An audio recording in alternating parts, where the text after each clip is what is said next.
A massive leak, more than 11 million records, is shedding light on how dark money flows through the global financial system.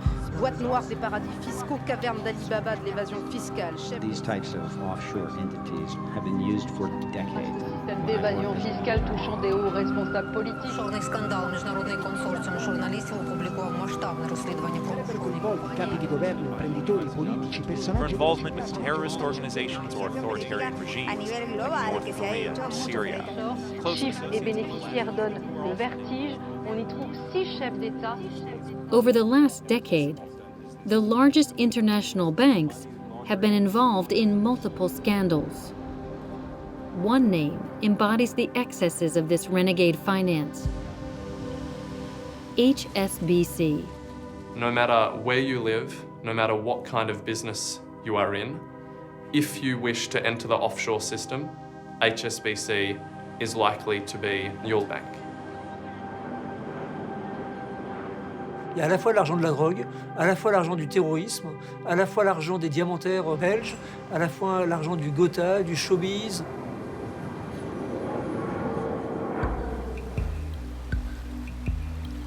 From Geneva to Hong Kong, from New York to Paris, this financial empire has created a unique network to move dirty money around the world. HSBC is considered one of the best money laundering institutions globally. From tax evasion to money laundering for the mafia and manipulation of currency, HSBC has its hands in a variety of illicit activities. Affiliates of drug cartels were literally walking into bank branches with hundreds of thousands, sometimes millions of dollars of US cash. Often pursued, but never condemned. How many billions of dollars do you have to launder for drug lords before somebody says, we're shutting you down? HSBC enjoys unbelievable impunity and continues to earn more profits. Normally, this bank would have been closed down. They would have lost their license to operate. HSBC a été de tous les scandales. Au moment où le cœur de la finance internationale se déplace vers l'Asie, la grande question c'est quel est son prochain coup?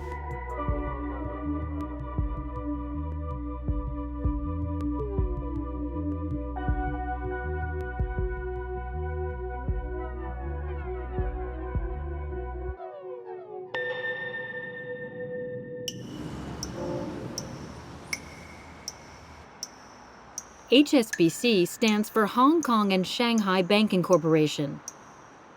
In Hong Kong, it is simply called the bank. It's here that HSBC was born and where it makes the bulk of its profits. It is the most Chinese of Western banks, or the most European of Chinese banks. For new Chinese billionaires, it serves as a hub to invest their fortunes. To the rest of the world, it offers a whole range of top-of-the-line financial services.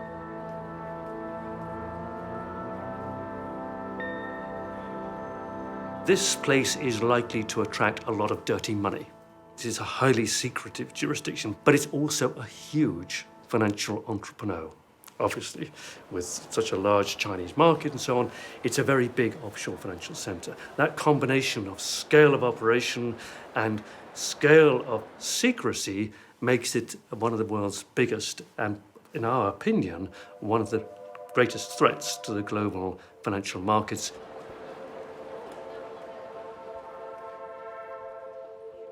In April 2016, a handful of investigative journalists unveiled a treasure: 11 million confidential documents that revealed the operations of a law office specializing in tax evasion. This became the Panama Papers scandal. From this black box of money laundering, two key players emerge: Hong Kong and the bank HSBC. We knew this was a major go-to bank for individuals and for companies who wished to benefit from the secrecy that the offshore system provided. So I or one of my colleagues searched the Panama Papers database with the term HSBC, and you saw thousands of results, thousands of emails, thousands of Excel documents, thousands of Word documents that in some way were discussing HSBC's role in this offshore system.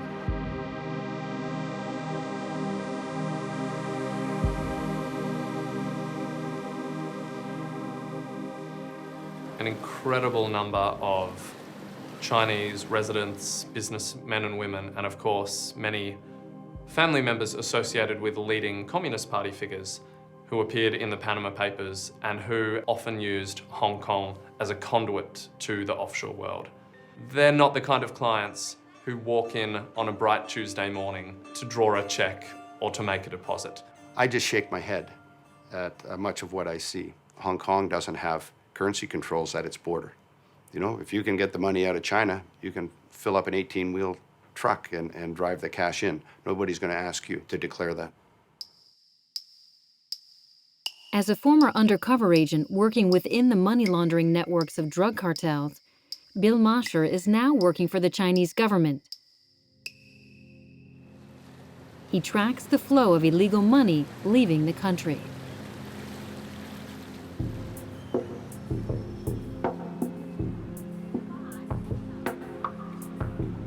The two largest acts of money laundering that I'm aware of in Hong Kong in the last 8-9 years led to the conviction of a 65-year-old illiterate village woman who laundered in cash about $1 billion US. It's a huge amount for a little old illiterate woman to be coming in all the time, dropping off $30 million in physical cash, and this, that. The next person of note who brought in $13 billion in physical cash was a high school dropout who used to drive across a truck across the border from Guangdong every day with about 50 million. How can that much money move into a system and nobody but the strawmen, the dumbest two in it, get jail time?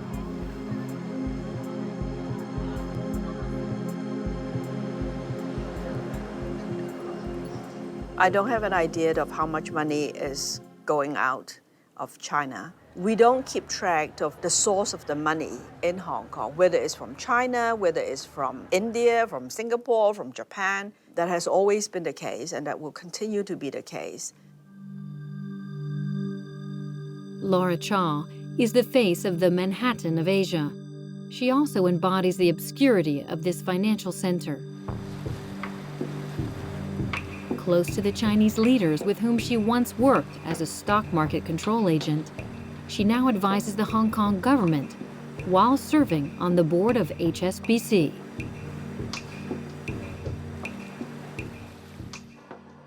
What was the impact of the Panama Papers in Hong Kong?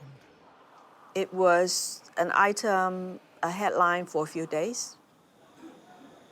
I don't think anybody was talking about the Panama Paper anymore. Today are days of morality. It's rather immoral to have tax evasion. There's no problem for Hong Kong companies to incorporate BVI or Cayman Island or Bermuda companies, and some of these are listed on our market. And there's no problem with that? There's no problem, yeah.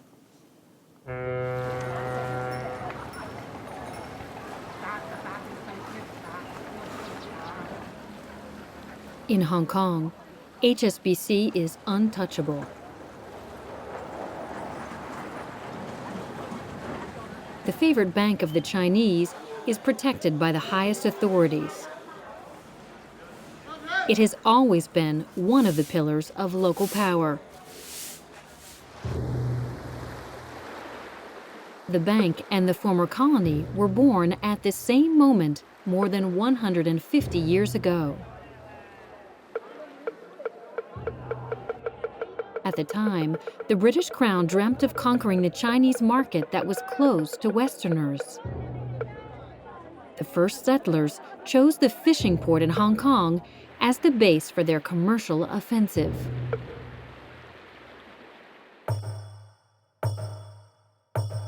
The British began trading opium, destined for the Chinese market.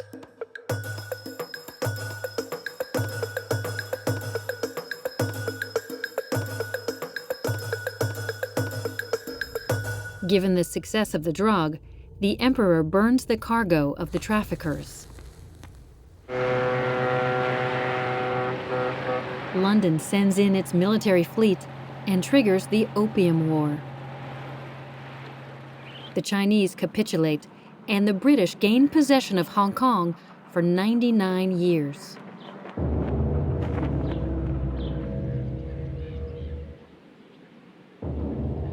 The British were controlling large parts of India, where opium was grown. And basically, the British realized that opium was something that people wanted, and they realized that they had a lot of opium to offer, right? So before opium really sort of took off, the balance of trade was in the favor of the Chinese. Once opium becomes such a big product, the balance of trade actually goes toward the British side.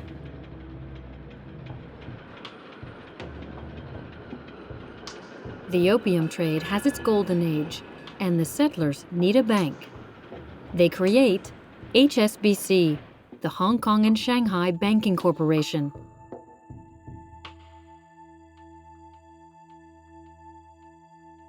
The most notorious traffickers in the city, mostly Scottish, sit on the first board of directors.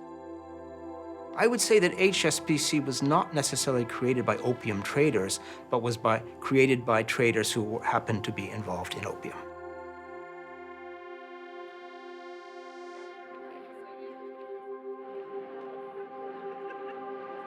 In Hong Kong, HSBC takes power. It prints the local currency, finances the construction of the city, and serves the interest of Her Majesty in the Far East.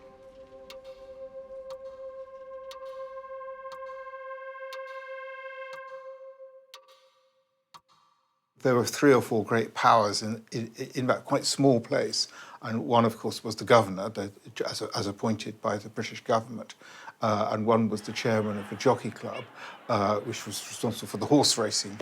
But a third great power was always the chairman of HSBC. HSBC were always right there at the top, yes.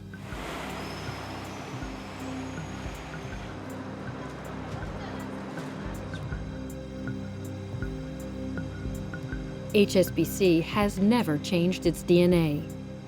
Formerly the Bank of Pirates, it continues to function on the dark side of finance. The only difference is, it no longer operates only in Hong Kong. The bank has become a global empire.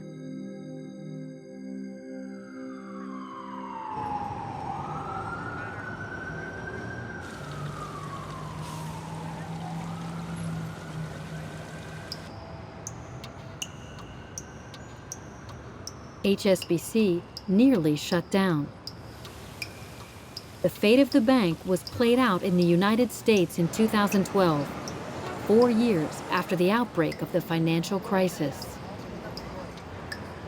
We are here today to announce the filing of criminal charges against HSBC Bank for its sustained and systemic failure to guard against the corruption of our financial system by drug traffickers and other criminals, and for evading U.S. sanctions law.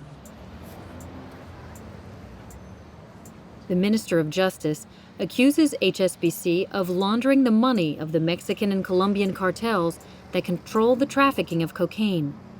Nearly 1 billion euros were said to have passed through its Mexican subsidiary before being recycled into the U.S. economy. Affiliates of drug cartels were literally walking into bank branches with hundreds of thousands, sometimes millions of dollars of U.S. cash in Mexico and putting it through the teller window, sometimes in boxes that were specially designed to fit through the teller window.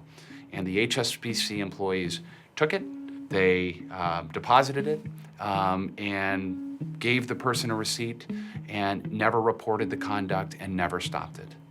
And that didn't happen once, it didn't happen twice, it happened systematically over the course of about a decade.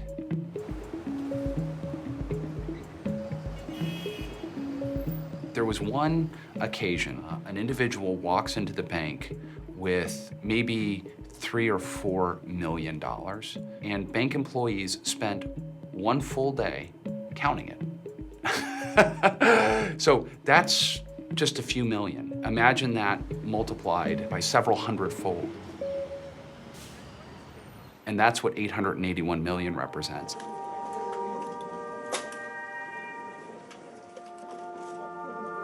The investigation is overwhelming. Not only have bank employees worked hand in hand with criminal organizations responsible for thousands of murders, but their managers ignored all of the warning signs. Bank had been warned repeatedly and consistently by US authorities and by Mexican authorities. They also were told that they had recordings from drug lords that said that HSBC was the place to launder money. Well, London knew everything, and they just didn't care.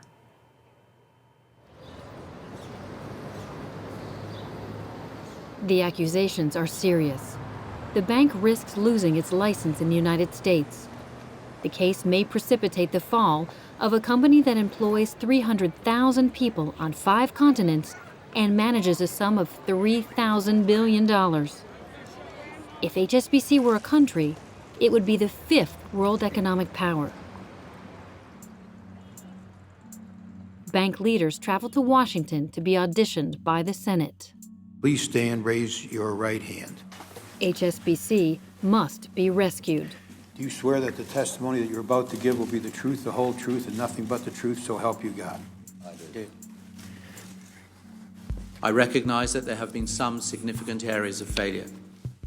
I have said before, and I will say again, despite the best efforts and intentions of many dedicated professionals, HSBC has fallen short of our own expectations and the expectations of our regulators. And they come up before these hearings, and they're very contrite, and they sort of try to deflect responsibility, and then the Senate asks more questions, and they're more contrite, and they deflect more responsibility, and then the thing's over, and they talk to the media for a minute, and then it sort of blows over, and then a settlement either happens or it doesn't. The group has always had as a core element of its compliance policy a focus on both the letter and the spirit of laws and regulations, not just what is permissible, but what is prudent and responsible.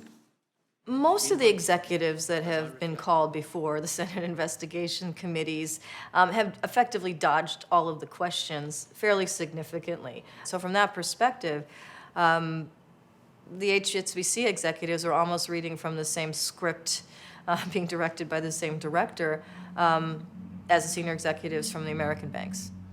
The Obama administration is divided. The Department of Justice wants to set an example, while the Treasury Department advocates an amicable settlement. HSBC involves the rising star of British politics, the Chancellor of the Exchequer, George Osborne. He writes a letter to his counterpart, Timothy Geithner, and to the Chairman of the Federal Reserve, Ben Bernanke, in which he defends the HSBC cause. Dear Ben, questions about HSBC's continued ability to clear U.S. dollar would risk destabilizing the bank globally, with serious implications for financial and economic stability, particularly in Europe and Asia. I am copying this letter to Treasury Secretary Geithner, with whom I have also discussed this issue. Best wishes, George Osborne. Finance Minister George Osborne put enormous political pressure on the US government. George Osborne saw this as a key part of protecting the City of London. Normally, this bank would have been closed down. They would have lost their license to operate in the United States. 2 months later, the U.S. government yields to pressure from George Osborne and the business community. HSBC escapes trial. Its leaders are spared, and the high officials of the Department of Justice keep a low profile. Look, our goal here is not to bring HSBC down. It's not to cause a systemic effect on the economy. It's not for people to lose thousands of jobs. It's to... Are they too big to prosecute? I wouldn't say it's too big to prosecute. I'm not going to say that. The bank is eventually fined 2 billion euros, the equivalent of 1 month's profits. For an average person who hears the number, the fine is extraordinary. For the bank that is global in reach, that is making a huge amount of money, the fine is a kind of parking ticket. At the end of the day, the fine is not paid by the officers and directors of the company. The fine is paid by the shareholders. So in effect, it's a parking ticket given to the wrong people. Did I feel cheated by paying the huge fines that, no, I felt angry at the regulators. I think, yes, because the amount was obscene. Come on, Alan. This is not the regulator being harsh. This is banker doing things which are abominable. Listen, when you're dealing in Mexico, for argument's sake, yes, there is a lot of drug money, and it was just part of banking, and money just got transferred around all over the world, I think everyone realizes they just maybe were naive.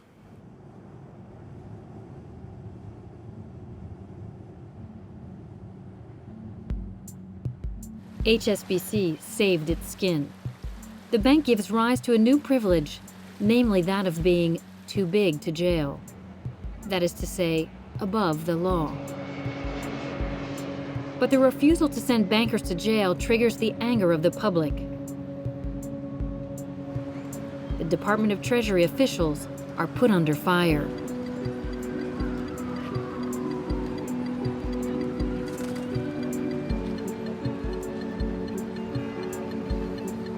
Thank you, Mr. Chairman. And thank you all three for being here today. How many billions of dollars do you have to launder for drug lords, and how many economic sanctions do you have to violate before someone will consider shutting down a financial institution like this? Mr. Cohen, can we start with you? For our part, we imposed on HSBC the largest penalties that we had ever imposed on any financial institution. Let me just move you along here, though, on the point, Mr. Cohen. My question is, in your opinion, how many billions of dollars do you have to launder for drug lords before somebody says, we're shutting you down? Well, Senator, the actions, and I'm sure the regulators can address this issue, the actions that we took in the HSBC case, we thought were appropriate in that instance. Governor Powell, perhaps you can help me out here? Sure. We don't do criminal investigation. And in the case of HSBC, we gave essentially the statutory maximum civil money penalties, and we gave very stringent cease and desist orders, and we did what we have the legal authority to do. And I'll just say here, if you're caught with an ounce of cocaine, the chances are good you're going to go to jail. If it happens repeatedly, you may go to jail for the rest of your life. But evidently, if you launder nearly $1 billion for drug cartels and violate our international sanctions, your company pays a fine and you go home and sleep in your own bed at night. Every single individual associated with this. And I think that's fundamentally wrong. I agree with The banksters, the gangster bankers, made the world's leading economic power fold, all in the name of so-called international financial stability. You have to ask, if you don't prosecute these people, who the hell are you going to prosecute? Who has jurisdiction over an institution that operates in 100 countries? Who has the responsibility for taking on that kind of criminal undertaking?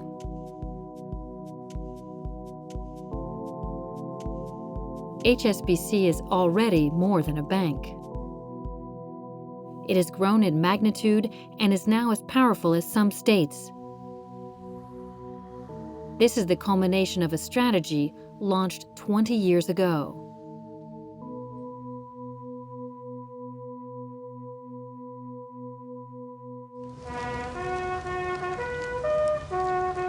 It all began in 1997. Great Britain officially hands over Hong Kong to the People's Republic of China. This marks the end of the British Empire in the Far East after a century and a half of domination. The story of this great city is about the years before this night and the years of success that will surely follow it.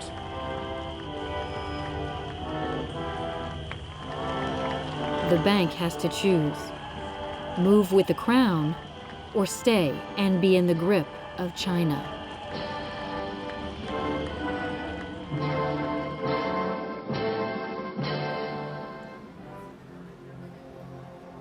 HSBC decides to have it both ways. It moves its headquarters to London, but keeps the heart of its business in Hong Kong.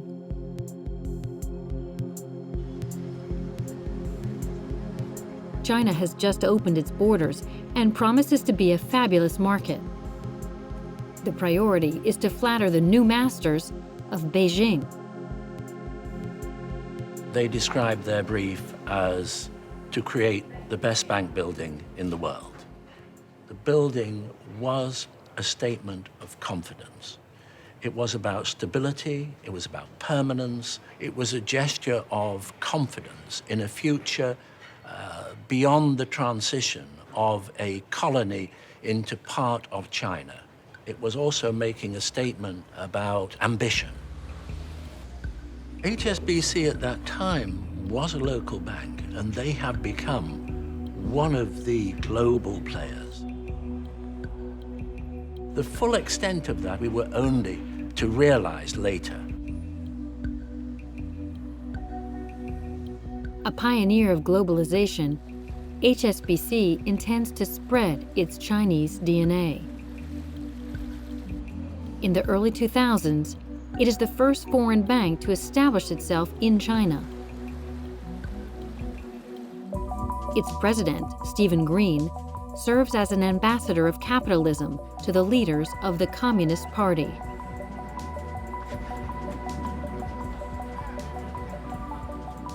Initially, we were actually advisors to Bank of China, Shanghai, to raise capital. So during the process, the president of Bank of Shanghai asked me, what about your own bank? We love HSBC to be part of our investor groups. So I reported back to Stephen Green, and actually Stephen was quite good. Stephen took a flight, went to Shanghai together with me, had a dinner with the president of Bank of Shanghai. After dinner, he came out to say, I like this bank, and also I trust that individual. Let's do the investment.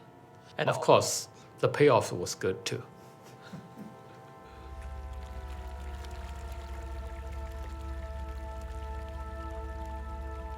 HSBC triples its investment and pockets nearly 300 million euros.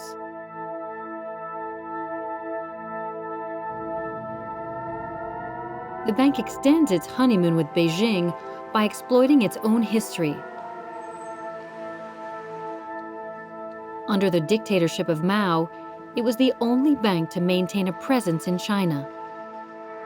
When the giant woke up, HSBC was already firmly in place.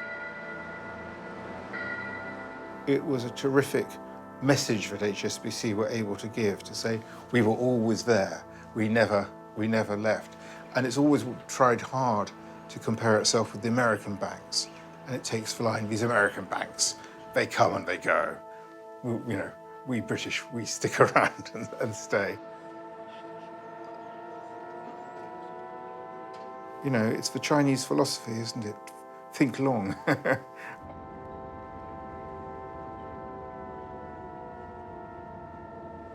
Once again, history will accelerate the fate of HSBC. In September 2007, the financial crisis hits the streets of London.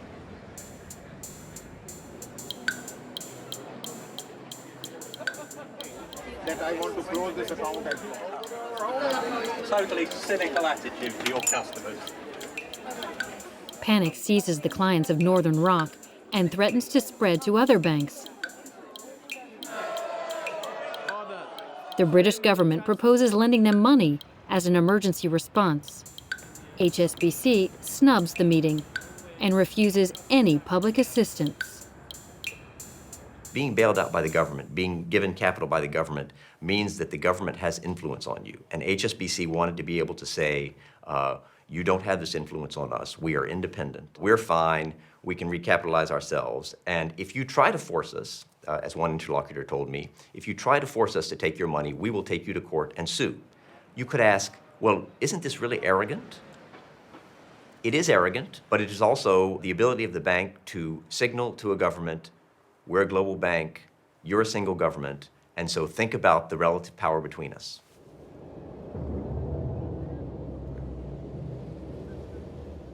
HSBC bankers prefer to turn to their friends, Hong Kong businessmen who made their fortunes through trade with China.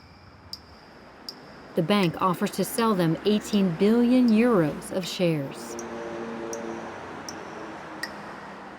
We knew when the bank was facing some problems, we have to help out. And you know, the share price was very, very low at the time. And for most business people, the best thing was, why not take a share of the rights issue? And those people that did very, very well. Did you make a lot of money on that deal? Did I make a lot of money on that deal? I think that, yes, normally we don't give out figures, but it's a nice profit.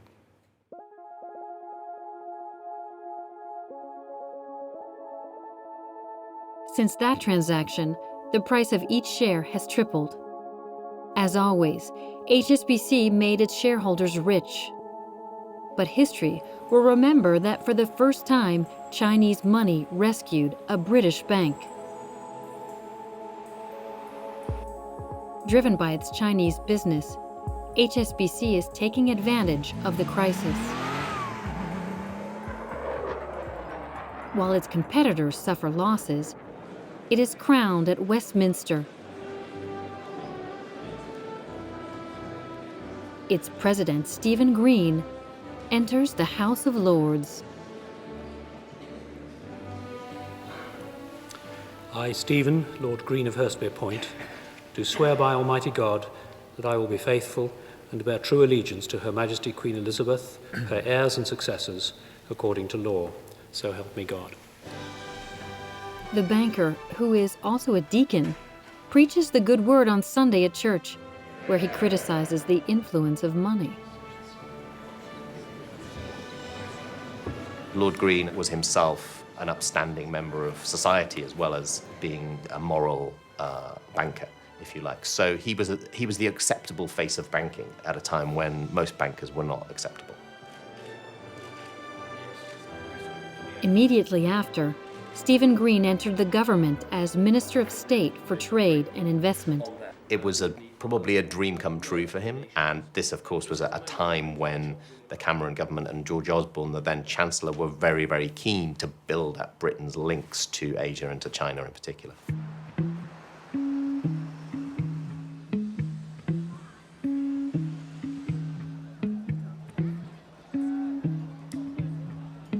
The promotion of Stephen Green is the doing of the pro-Chinese lobby, led by the Chancellor, George Osborne. The one who saved HSBC from the American justice system. An informal pact unites the two actors. Stephen Green opens the doors of the Chinese market to British companies. And in exchange, George Osborne is committed to defending the interests of the bank and of its former president, all over the world. Protected by London, blessed by Beijing, HSBC serves as a go-between for the two capitals. Who would dare attack it?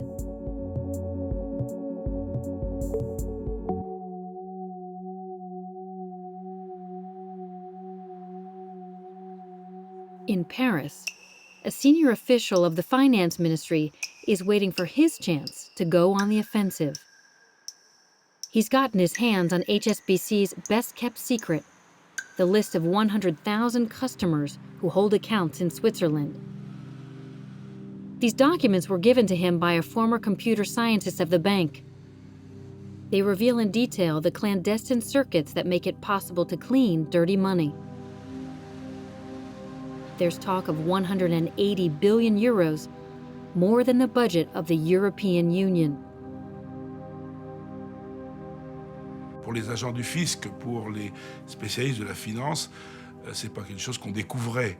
Mais personne n'avait eu le loisir d'observer des choses qui par nature sont cachées ou secrètes. Et là, ce qu'on a vu apparaître, c'est quelque chose de gigantesque et industriel, avec des armées d'avocats, d'experts comptables, de cabinets conseils et tout ça. Múltiple información económica, medios de comunicación pusieron al descubierto la mayor fracción bancaria obtenida en toda la historia. В отделении банка HSBC разгорается скандал из-за утечки в прессу. Swiss Leaks. It's under this name that the world media reveals the scandal and publishes the names of fraudsters. To mafiosi, heads of state, dictators, or ordinary citizens, to all its customers, HSBC offers numbered anonymous accounts and provides turnkey shell companies to evade the laws. The only condition? Customers must deposit at least 1 million euros. Il y a à la fois l'argent de la drogue, à la fois l'argent du terrorisme, à la fois l'argent des diamantaires belges, à la fois l'argent des chirurgiens dentistes français, à la fois l'argent du Gotha, du showbiz, de l'aristocratie française et européenne. C'est l'argent qui vient vraiment de tous les endroits, tous les domaines possibles. Là où il y a de l'argent, il fallait à un moment donné, c'était un sport national, cacher son argent en Suisse, chez HSBC.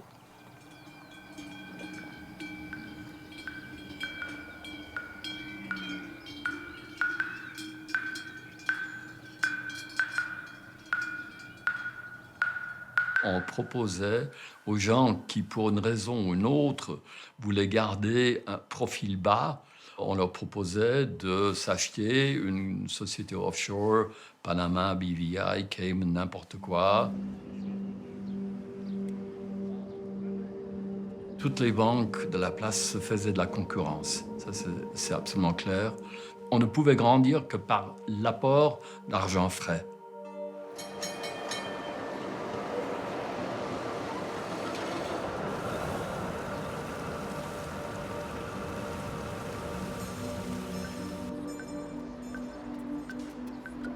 HSBC laundering is methodically organized.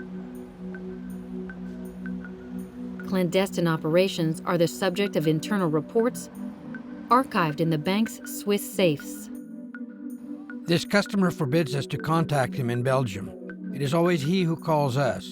He comes under the name of a footballer, Zidane or Cruyff, for example, who wants to know the price of caviar. That is, the total amount of his assets.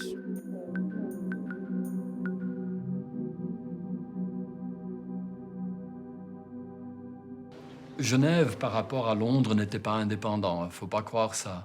C'est clair qu'il y avait un énorme travail de coordination et de direction qui venait de Londres, puisque nous avions des membres de la maison mère au conseil de la Banque suisse. Donc Londres était informé de ce qui se passait à Genève.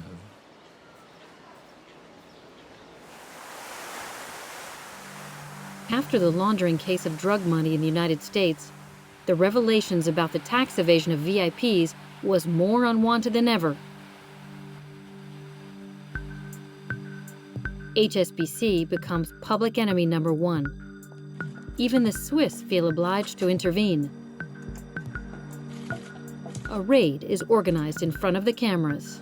Ici, on parle de gros dossiers, on parle de milliers de documents, on parle de quantités astronomiques de données informatiques. Pour vous dire, lorsque nous avons copié les serveurs d'HSBC, il a fallu plusieurs jours pour faire tourner les appareils servant à copier les données. Donc voilà, c'était suffisamment important pour qu'il n'y ait pas moyen, techniquement même, d'effacer rapidement toutes ces données.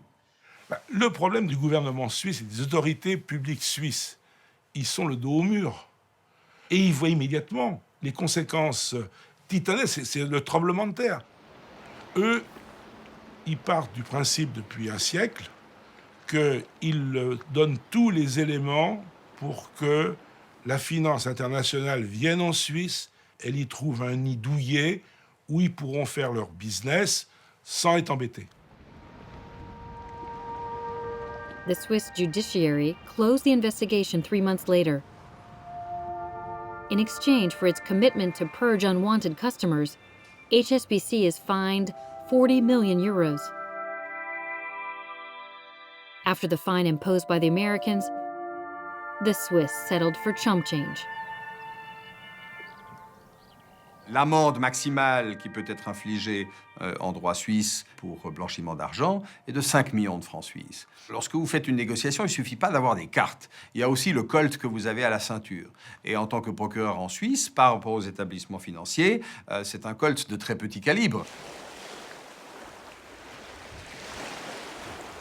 Qu'ils aient réussi à négocier ça à 40 millions, c'est bien, ça prouve qu'ils ont de bons négociateurs. Je rêve d'un jour où les juges d'instruction français émettront des mandats d'arrêt internationaux contre les grands patrons des banques suisses et les obligeront à venir menotter à Paris. Alors, on m'a dit, non mais, Veilpo, comme d'habitude, il déconne. Je ne déconne pas du tout. On a besoin d'honnêteté et de morale. Et il faut que les grands patrons des grandes banques qui commettent des choses comme ça viennent s'expliquer devant le peuple, c'est-à-dire à la barre d'un tribunal. There will be no lawsuit against HSBC, nor the bankers at the court of law. In France and in Belgium, for example, ministers of justice prefer to negotiate. As for the Parisian official who had gotten too close to the fire, he is dismissed from the investigation. Roland Veilpo, il est en vacances en Chine, on l'appelle, on lui dit Roland, quand tu rentres, passe me voir. C'était le directeur des relations humaines de Bercy qui lui a dit écoute, là tu es déchargé du dossier, tu pars à Melun, je crois, pour devenir conservateur des hypothèques. Ça faisait 2 ans seulement qu'il était en poste. Normalement, on reste 5 ans en poste. Donc là, il a bien compris que c'était pour une raison simple, on l'avait déjà demandé avant, c'était arrête avec cette opération chocolat, il y a trop d'enjeux, on se fâche avec la Suisse, on se fâche avec Nicolas Sarkozy, on se fâche avec beaucoup de gens, on va passer à autre chose, on va mettre un peu le pied dessus.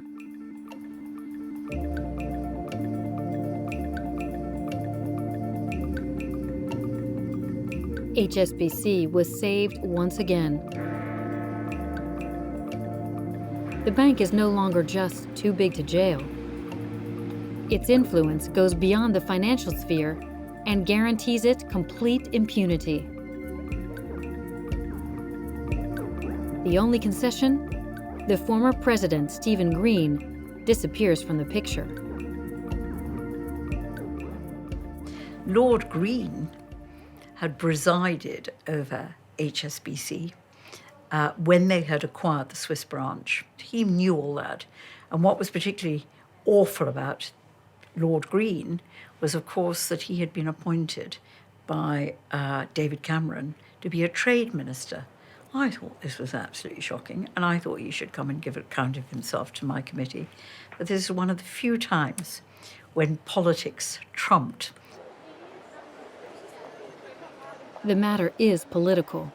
Stephen Green, the former Secretary of State, can bring down David Cameron's government. Does the Prime Minister expect us to believe that in Stephen Green's 3 years as a minister, he never had a conversation with him about what was happening at HSBC? My responsibility is the tax laws of this country, and no one has been tougher. This government has been tougher than any previous government. That's why they're desperate. That's why they're losing. Mr. Connor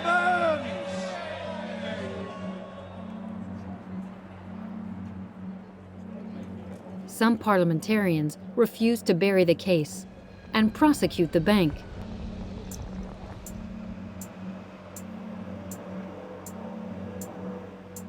But no investigation will be launched, neither by the tax authorities nor by the British courts.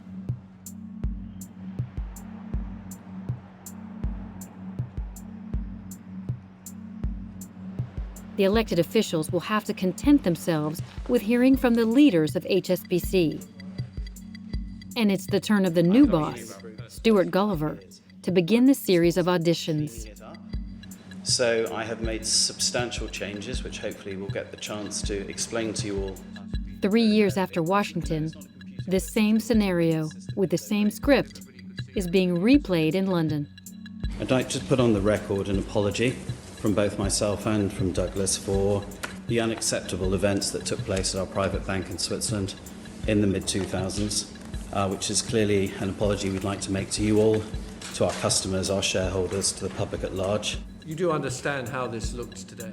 The example comes from up high. The manager himself received his bonuses on an account in Switzerland, managed by a ghost company based in Panama. Structure that at a particular time of Swiss private bank. He had family here, he was born here, he sent his children to here, he worked from here, he voted here, and yet because he claimed that his residence was in Hong Kong, he didn't pay British tax. And when we asked him, why don't you pay the proper tax?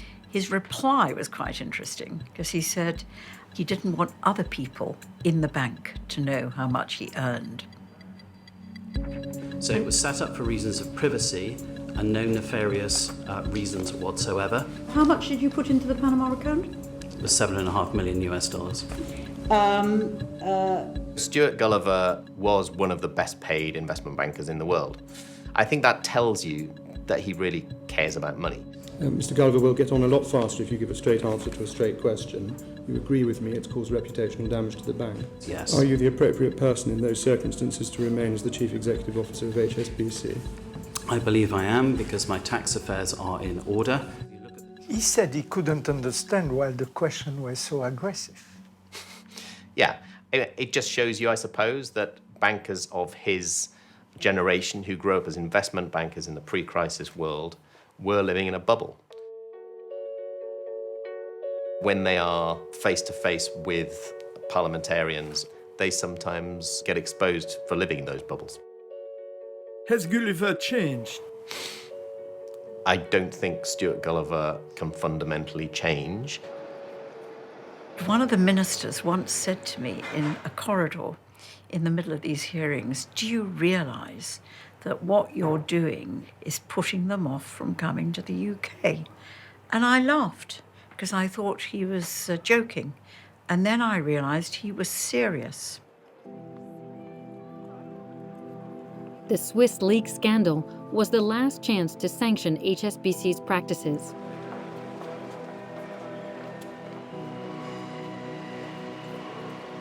The authorities preferred to delegate to the bank the power to control itself.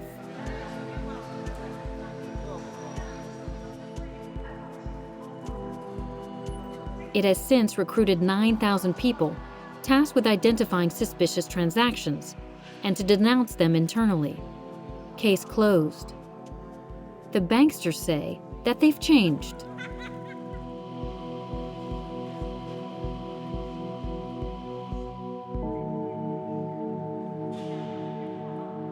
So I've been involved in financial market regulation for decades. I've heard this, that was in the past, that was 10 years ago. Now, 10 years ago, I heard HSBC saying that was in the past. And yet scandals that have emerged show that their claims 10 years ago were hollow. At this stage, I don't believe it. I do not believe that they've cleaned their act up. People talk about it as being a massive oil tanker. You can't change direction very easily. Are we capable of regulating the banks properly? Of course we are. Do we want to? Is the really probably important question. The British government has turned the page. It has other priorities, and HSBC has other ambitions. China needs its services. Beijing wants to set out to conquer the world.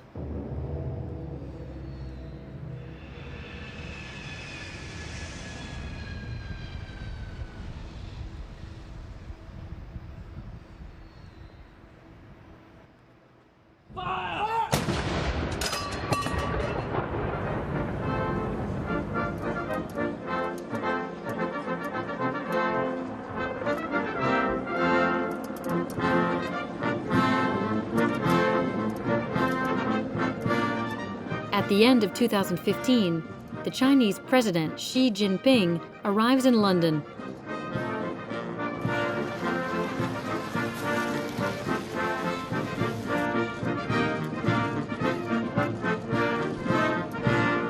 The United Kingdom unrolls the red carpet and celebrates the Sino-British friendship with great fanfare. Your visit to the United Kingdom marks a milestone in this unprecedented year of cooperation and friendship between the United Kingdom and China, as we celebrate the ties between our two countries and prepare to take them to ambitious new heights.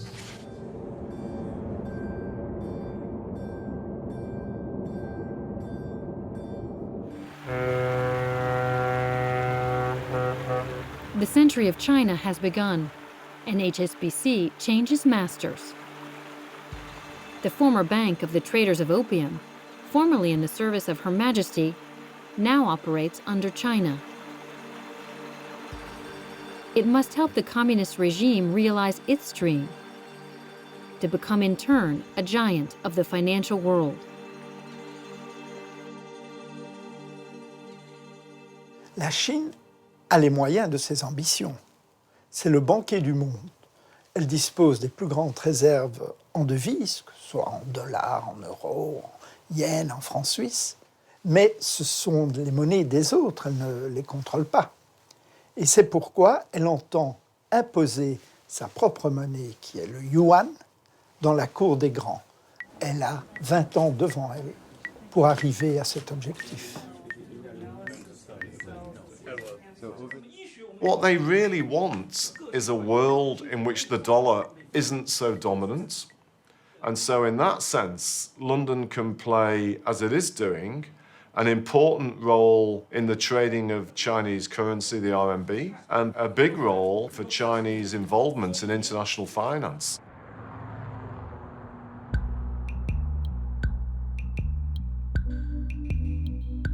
To dethrone the dollar king, China must have its currency, the yuan, accepted as the currency of reference in international trade.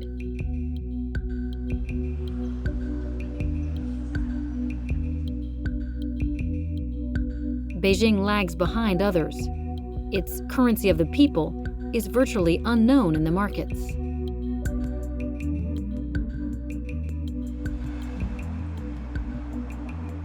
HSBC is one of the world's leading foreign exchange houses, and HSBC has a very strong position in the currency markets in Hong Kong as well as London, and as a result, HSBC is a very natural bridge between China and the city. HSBC is the first foreign bank to convert the Chinese currency. The great works of the Silk Road, financed in yuan, HSBC is making its next move to become the pipeline of Chinese capital invested in London. 40 years after the oil dollars of the Gulf, it's the billions coming from Beijing that make the city's mouth water. And it's the finance minister, George Osborne, HSBC's best friend, who is still wielding the controls. More trade and more investment with China means more business and more jobs for Britain. The minister has especially relaxed the regulations to accommodate Chinese capital. It is the last stage of a high-risk policy that opens the doors of international markets to a financial world led by Beijing. La finance chinoise est totalement différente de la finance occidentale que nous connaissons. D'abord, elle n'est pas soumise aux mêmes impératifs de transparence et aux exigences de réglementation. Ensuite, elle est à la solde du Parti communiste chinois dont elle sert les intérêts politiques. Et enfin, parallèlement à cette finance chinoise officielle dont on ne connaît rien, il existe une finance parallèle totalement opaque, totalement informelle, sans trace, qui est constituée d'une nébuleuse de dettes et de prêts c'est la finance de l'ombre qui constitue un péril potentiel pour l'économie occidentale.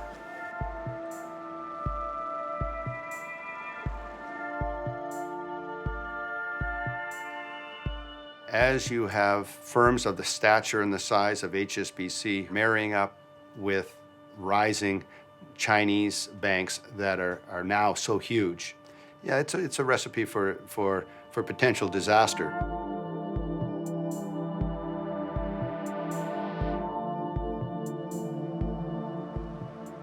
Ten years after the crisis, financial stability is an illusion. By helping China become the world's banker, HSBC has created a new threat. So far, Beijing has always managed to contain its financial crises within its borders. But today, the banksters have taken down the firewalls. And with the first spark, the fire will spread to the west. And in the face of the impotence of the states, it is again the people who will pay the bill.